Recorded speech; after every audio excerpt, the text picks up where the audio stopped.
jefe del metro nos exigió que teníamos que tener café para poder hablar, que si no, no daba ninguna declaración. Entonces hay que empezar a ser parte de nuestro negocio. Gerente, ¿cómo está? Clave el café, importantísimo. ¿Cómo está, gerente? Muy bien, muchas gracias. Muy contento de estar aquí con ustedes y poder conversar un rato y actualizar a la audiencia sobre los avances del metro. Muchas gracias. Café, perdón, azúcar o... Está muy bien así. Así, perfecto. También Gracias. le sirvo, Manuel. Gracias. Bueno, ¿cómo le fue en general en esta gira que ustedes hicieron la semana pasada, terminó o no? ¿En qué va?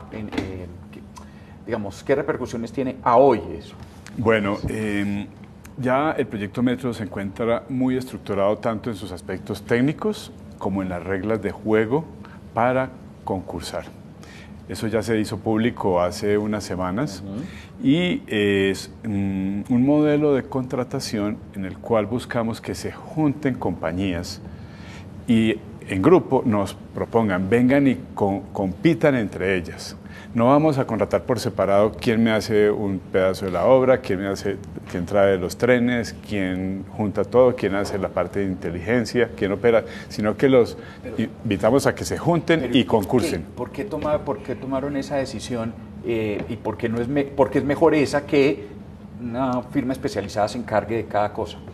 Por lo siguiente, la empresa Metro Bogotá es una empresa muy joven. Tenemos 1 año y medio escaso de vida y cuando se va a desarrollar una línea de metro, hay que tener mucho rigor, conocimiento y control para que todas las piezas se encajen. Un sistema de metro es como un reloj. Recordemos, es una vía férrea donde van todos los trenes en fila india, no hay sobrepaso, entonces todo tiene que funcionar como un reloj. Si un tren tiene algún problema, todo se retrasa, se arma un trancón, digámoslo así, donde no hay manera de sobrepasar y todo el sistema se colapsa, porque la gente continúa llegando a las estaciones y si el tren no llega, la estación se llena de gente y cuando ya llega el tren ya no hay manera de que los que se van a bajar puedan hacerlo. Entonces cualquier falla en la rutina, en los tiempos de llegada a las estaciones se vuelve un problema muy serio. Entonces eso implica que toda la tecnología tiene que estar muy integrada y la mejor manera de lograr eso es contratar a grupos de empresas en donde se les paga cuando entregan todo integrado. Entonces son ellas las que tienen que coordinarse, todos sus planos, sus tiempos, las compras. Por ejemplo, los trenes hay que comprarlos con 2 años de anticipación. Eso no van y se compran en un concesionario como los carros. ¿Tiene vagones de tren? Si me da 2, por favor. No, sí. No están así. Exactamente, es una industria de muy pocos específica. Jugadores. Ajá. Hay solo 6 empresas en el mundo que fabrican metros. Y los fabrican por pedido, tienen cola. Y los metros, así uno los vea muy parecidos, son distintos. Los trenes, por dentro tienen muchísimas características diferentes, como los carros, todos son diferentes, así pasa también. Pero a diferencia de los carros, hay que poner la orden de fabricación 2 años antes de la entrega. Entonces, una de las ventajas de contratar a un grupo que hace todo, es que entre ellos mismos tienen que coordinarse los tiempos de construcción, los tiempos de pedido, los tiempos de montaje y los tiempos de poner a operar, porque ahí es cuando se les paga una buena parte del dinero, cuando ya está operando. Entonces logramos que esos expertos entre ellos mismos se conversen, se agrupen, se asocien y respondan como una sola empresa ante nosotros que los vamos a contratar. ¿Cuántos empresarios vinieron a este roadshow esta semana aquí en Bogotá? Bueno, tuvimos 2. Uno que se hizo en Londres, donde tienen sede la mayoría de las compañías que hacen metros en el mundo, y allá atendimos 59 empresas. Quedamos muy contentos, fueron de toda Europa. Y esta semana que está terminando, tuvimos el de Bogotá, que era pensado para llamar o para que vinieran más fácilmente las empresas de América, desde Canadá, donde hay una industria de trenes y de metros muy importante, a Estados Unidos, etcétera. Y tuvimos, para nuestra sorpresa, la llegada de 115 compañías de fuera de Colombia. Aquí estuvieron esta semana todas. Ya el metro empezó a mover la economía de Bogotá. Son 115, 600 personas, 115 empresas, 600 personas que vinieron acá, estuvieron en nuestros hoteles, conociendo la ciudad. Fuimos con ellos hasta Bosa, hasta el sitio donde va a quedar el patio taller, en el sector del Corso, y recorrimos todo el trazado. Y se hicieron una serie de presentaciones, la primera de ellas con la presencia del señor ministro de Hacienda, Mauricio Cárdenas y con el alcalde Peñalosa, mostrándoles cómo la institucionalidad de Colombia ya está lista para sacar y hacer este primer proyecto de metro. Fue una sorpresa bien interesante la cantidad de compañías que vinieron. Y después de las visitas se quedaron en unos escenarios que facilitamos para eso, conociéndose entre ellas, con las empresas colombianas. Ahí fueron los gremios, Camacol, la Cámara Colombiana de Infraestructura, quienes motivaron a sus afiliados para que fueran a estas reuniones y se conocieran entre ellos. Porque en Colombia no tenemos empresas con la capacidad y la experiencia para hacer un metro. Eso lo sabemos todos, nosotros, incluso los propios constructores. Son empresas muy grandes del exterior las que tenemos que motivar para que vengan aquí a Colombia a hacer ese proyecto. Pero ellas traen sobre todo know-how. Ellas buscan contratar la industria local en todo lo posible, porque si no, pues les va a salir muy costoso y posiblemente no ganan la licitación. Entonces lo que estamos facilitando es que se conozca la industria de afuera con la industria colombiana, creen esas asociaciones, hagan sus equipos para concursar. La licitación del metro, y esto, pues aunque lo sabemos, quiero que nos amplíe esa idea, también está preocupada por los entornos donde va a pasar el metro y de qué manera va a haber esa relación entre los entornos del metro para que se evite muchos problemas que se han denunciado en otros metros, donde se vuelve pues una, no sé, deterioro de la ciudad y sobre todo del entorno. Así es. Desde que comenzamos el diseño, tuvimos claro que los metros transforman las ciudades. Sí. Porque de un momento a otro en unas vías que, digamos, tenían una cierta utilización de vehículos, de gente, aparecen unas estaciones que concentran al día 30, 40, 50 mil, 60 mil personas. Ese es un estadio del Campín, en esas estaciones que llegan a subirse. Entonces, eso transforma las ciudades. Y tenemos buenos y malos ejemplos. Ciudades que no han hecho nada diferente a hacer el metro, y se cruzan de brazos, las zonas alrededor se deterioran. Claro, porque hay andenes, la iluminación, los baños, en fin. Correcto, se saturan, se llenan las calles, los andenes de toda la vida pues resultan pequeños, escasos, y las construcciones, las casas se transforman, se dividen, aparecen negocios, aparecen ventas, digamos, informales en el espacio público y en los inmuebles que se transforman. Y tenemos buenos ejemplos donde las ciudades se dan cuenta de estos fenómenos y actúan de manera tal que se logran dos propósitos grandes. Primero, generar mucho más espacio público para que haya amplitud, haya circulación. Y segundo, transformar las zonas más inmediatas a la estación para que haya una oferta de servicios y una facilidad de acceso a la estación, haya comodidad. En esos dos aspectos trabajamos nosotros desde el diseño, y como lo han mostrado ustedes en algunos gráficos que hemos publicado en estos días, pues cada estación va a ser un sitio muy ameno, muy generoso, muy amplio, que tiene todos los servicios, la venta y recarga de las tarjetas, las escaleras, los ascensores, los torniquetes, que en este caso no van a ser de la forma tradicional, sino que van a ser unas puertas muy cómodas y anticolados además. Y además servicios para la gente, cómo evitar los colados, conociendo pues las dinámicas que se han presentado en Bogotá y en Latinoamérica. ¿Qué sigue ahora? ¿Qué sigue? ¿Cuál es el proceso? Bueno, entonces estamos en la etapa de sondeo de mercado. Estamos dándole a conocer a los posibles licitantes las reglas de juego, el proyecto, las experiencias exigidas. Y estamos simultáneamente tramitando unos créditos muy grandes con la banca multilateral, el BID del Banco Mundial, el Banco Europeo de Inversiones. Y una vez tengamos aprobados esos créditos, que esperamos que suceda en julio, están ya programadas las reuniones de los directorios, las cabezas de estas entidades que les corresponde aprobar estos créditos. Ya quedamos en condiciones de abrir la licitación, de abrir el proceso. Eso debe pasar en julio. Estamos trabajando muy comprometidos y muy de la mano con el gobierno nacional, el ministro Cárdenas, el ministro Cardona de Transporte y el director de Planeación Nacional, que entre otras ahora hacen parte de la Junta Directiva del Metro, en virtud del convenio que se hizo en Nación Distrito, para dejar el proceso listo, iniciado, disparado en el mes de julio, es decir, antes que termine el gobierno Santos. Y ahora entiendo yo que están ustedes adquiriendo predios, sí, interviniendo redes. Sí, sobre todo viene eso, porque usted sabe que ha habido construcciones menciono, por ejemplo, el de primero del 94 que se detuvieron porque no había los planos, el detalle sobre el recorrido del acueducto, de los cables de la energía y de todo lo que pasa allí debajo, ¿no? Sí. Del alcantarillado. En algunos puntos de Bogotá eso no se tiene. En muchos puntos, y entre más antigua sea la zona, peor. Bogotá tiene unos pecados acumulados de toda su vida y es que no guardó buena memoria, buena referencia de sus obras subterráneas. Y en las zonas coloniales, pues, es casi completo el desconocimiento. Entonces, conociendo esas experiencias, aprendiendo de esos errores, nos pusimos en la tarea desde el año pasado. Una vez se aprobó el trazado del metro, que lo hizo el COMPES, nos fuimos con las empresas de servicios públicos a revisar todas las mapas, toda la cartografía del recorrido y a chequear en dónde podía haber, digamos, vacíos. Y en la mayoría de los casos tocó volver a mandar cuadrillas de topógrafos, hacer inspección y hacer unos nuevos planos de las redes en todo el trazado.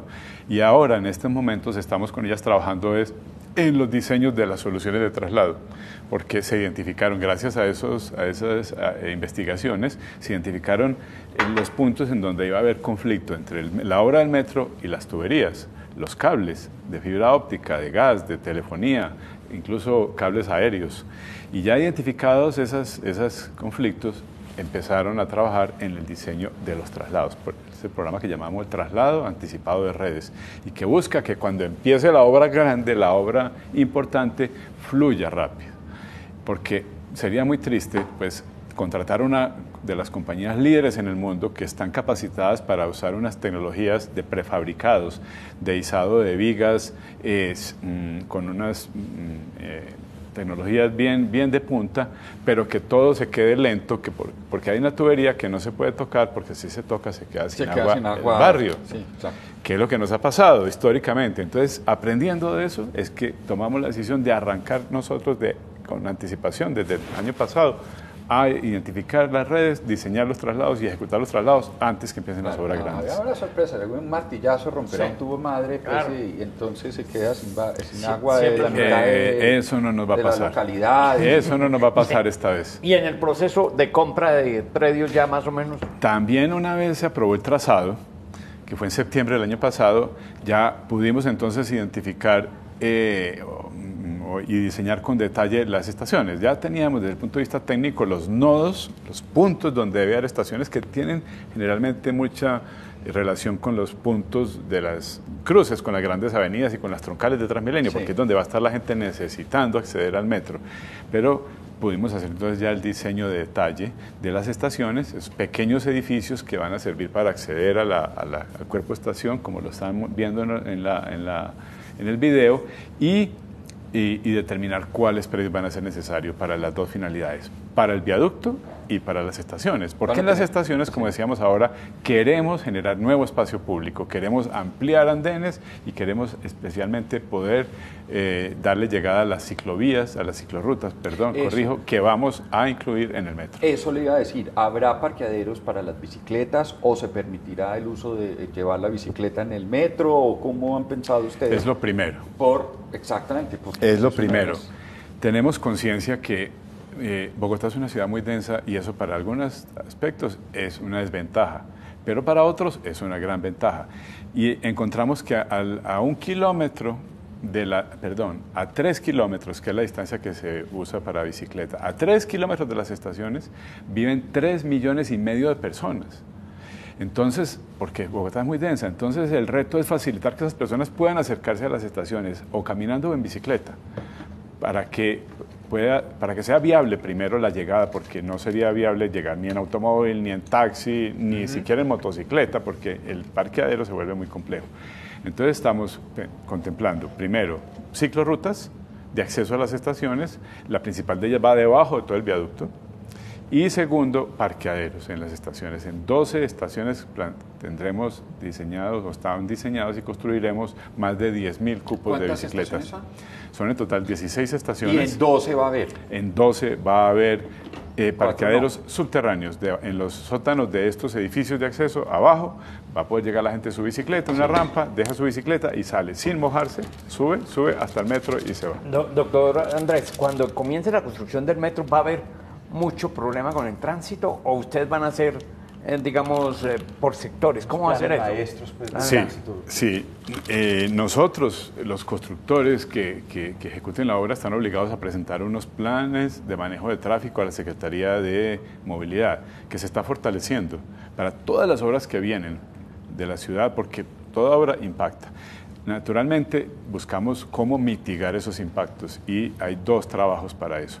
Lo primero es la tecnología de construcción. Les decía hace un momento, en las reglas de juego está contemplado que la construcción va a ser en la mayoría, en donde es posible, en prefabricados. Se prefabrican los elementos, las vigas en un sitio lejos, en un patio taller, se almacenan. Y mientras tanto se van construyendo las columnas. Para construir las columnas y las cimentaciones sí hay que afectar el tráfico, hay que afectar por lo menos un carril a cada lado del separador. Y en ciertos momentos muy especiales hasta 2 carriles, pero eso es lo que buscamos minimizar para construir las columnas. Y después que ya está hecha, digamos, tendidas unos tramos largos, más o menos se va a partir en 5 tramos, todo el trazado del viaducto, se empiezan a traer y a montar las vigas que conforman el viaducto y se van ensamblando encima con un sistema de una gran viga lanzadora que las va llevando por encima y las va instalando para impactar. Eso lo hemos visto aquí en Colombia en otras construcciones. Se hizo y hace 2 semanas terminó de construirse la vía Cartagena-Barranquilla con ese mismo sistema. Método similar. Una gran viga metálica por la cual se van lanzando las vigas de concreto y se van poniendo sobre las columnas. Eso ya se hizo en Colombia y en el metro se va a utilizar también, pero ya a nivel urbano. ¿Cuándo cree usted que vamos a ver el primer hueco? En octubre de este año. En octubre empiezan las obras del metro. Mes de octubre. No por la licitación siempre habíamos creído que la licitación se iba a ocupar todo este año, entonces no había un solo hueco. No, tiene razón en eso. Es que las obras del metro tienen 2 componentes. Las primeras, que es la adecuación del corredor, trasladando todas las tuberías. Esas obras, que son de obras del metro, comienzan ahora en octubre. Ya. ¿Sí? Pero la primera pilona, obras del viaducto comienzan el segundo semestre del año entrante, porque la licitación completa, incluyendo los tiempos que tienen los grupos que van a concursar, se nos toma un año, se nos toma hasta mitad del año entrante. Cuando usted se vaya, seguramente cuando termine la administración, ¿qué va a dejar, digamos, evidente, así palpable para que llegue la próxima administración? La meta de la administración Peñalosa, y está en el plan de desarrollo, es dejar avanzar las obras y el proyecto hasta un 30%. ¿Sí? ¿Qué vamos a dejar o qué va a dejar el alcalde Enrique Peñalosa en el año entrante, en el año 2019, cuando él termina? Va a dejar pues todo el proyecto asegurado en términos económicos, financieros y legales, adjudicado, un grupo ya ganador, trabajando. Va a dejar la gestión de la red de servicios públicos terminada, completamente terminados todos estos trabajos que mencionábamos ahora, la gestión, que es lo más... de traslado de redes, que incluso eso se debe estar terminando esa mitad del año entrante. Que eso es un proceso aburridor porque no se ve, entonces, y produce problemas y no se ve, ¿no? Entonces tiene razón, aburridor. Tiene razón, eso es una parte, como dicen, para poder tener progreso tenemos que pagar los costos, y parte de los costos es la incomodidad. En un proyecto urbano es imprescindible tener ese tipo de inconvenientes, pero los vamos a minimizar, porque lo peor que hay, y recordemos, echando para atrás, lo peor que hay para las comunidades vecinas es que se alarguen las obras, no tanto cómo se hagan o la metodología, sino que duren muchísimo, porque eso es lo que afecta al comercio, lo que afecta a la vida cotidiana. Y pensando en eso, justamente, es que tomamos la decisión de arrancar primero con el traslado de redes de servicios públicos, que ha sido, como usted lo recordaba ahora en el caso de la 94 y muchos otros, la causa principal porque las obras se vuelven eternas. La 94, pues, terminó durando 6 años. ¿Sí? Sí, 6 años es el plazo que tenemos previsto para hacer el metro, que es una obra que es 500 veces más grande que lo que fue ese paso de primero a la 94. Oiga, doctor Andrés, ahorita no podemos desconocer que hay una coyuntura política que es en las elecciones, sin meter de cuál puede ser o mejor amigo del metro en Bogotá. ¿No puede afectar, está blindado el metro para el gobierno que llegue? Claro, justamente ya se han dado unos hechos jurídicos que son, digamos, que afianzan el proyecto y desconocerlos generarían no solo pues, problemas jurídicos para quien lo haga, sino indemnizaciones. Entonces, primero, el Convenio Nación-Distrito, que se firmó en noviembre del año pasado, ya aseguró el presupuesto, aseguró es que no depende de ningún presidente ni de ningún alcalde dar ese dinero. Es un compromiso que ya adquirió la República de Colombia y el Distrito Capital con la empresa Metro. Es como una deuda, ¿sí? Y sobre eso se están montando las obligaciones financieras. Estamos tramitando 2.600 millones de dólares de créditos comprometiendo esos dineros. Entonces, si se adquieren esas obligaciones, hay obligación de pagar, como la deuda, como cualquier deuda. Quien incumpla tiene unas consecuencias, tanto a nivel jurídico, la entidad, como a nivel personal, las personas que tomen una decisión de esas, de manera que es un compromiso. Y más aún, como decíamos hace un momento, estamos trabajando para que del 7 de agosto, antes que termine la administración Santos, que ha estado comprometida con el proyecto, que reservó el dinero los 8 años para poder desarrollar el proyecto, deje el proceso de contratación iniciado, sí. Lo cual significa un compromiso ya a nivel mundial, porque estamos usando dineros que vienen del Banco Mundial, del BID y del BEI, y en el cual están concursando todos los países, porque cerremos la respuesta. El proyecto Metro es tan grande que se vuelve una competencia de países. Las compañías que vienen, los grupos que vienen respaldados por sus gobiernos, que les prestan dinero en muchos casos en condiciones favorables para que puedan competir en estas licitaciones. Entonces vamos a tener una competencia de países tratando de ganarse el desarrollo del Metro de Bogotá. Sí, claro, lo cual no significa entonces que la decisión de una persona por una coyuntura política en Colombia puede llegar a, digamos, a desbaratar o a tocar este tema tan complicado. ¿Cuánta plata tiene que desembolsillar quien se gane la licitación del metro? ¿Cuánta plata tiene que tener mejor en el bolsillo? Sí, muy importante su pregunta, porque generalmente la gente piensa que cuando el gobierno contrata una obra es el gobierno el que tiene la plata y se la paga el que la construye. Aquí vamos a usar una metodología mixta, en la cual el proyecto se le paga solo a quien lo construye 2/3 partes aproximadamente de su costo. A medida que avanza la obra, se le va pagando, una vez se verifica que queda bien.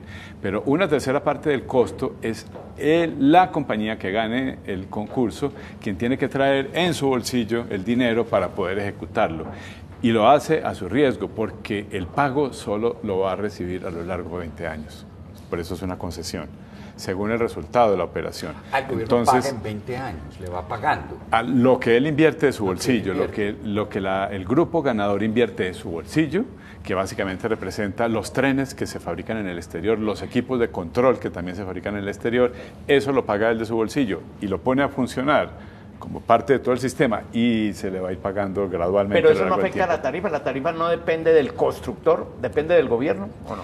La tarifa depende de ambas, de lo que va a cobrar quien gane y quién va a ganar el que cobra lo menos. En eso se parece mucho a las licitaciones de Transmilenio, que también son concesiones. El que menos cobra es el que gana, ¿sí? Así va a ser en el metro también.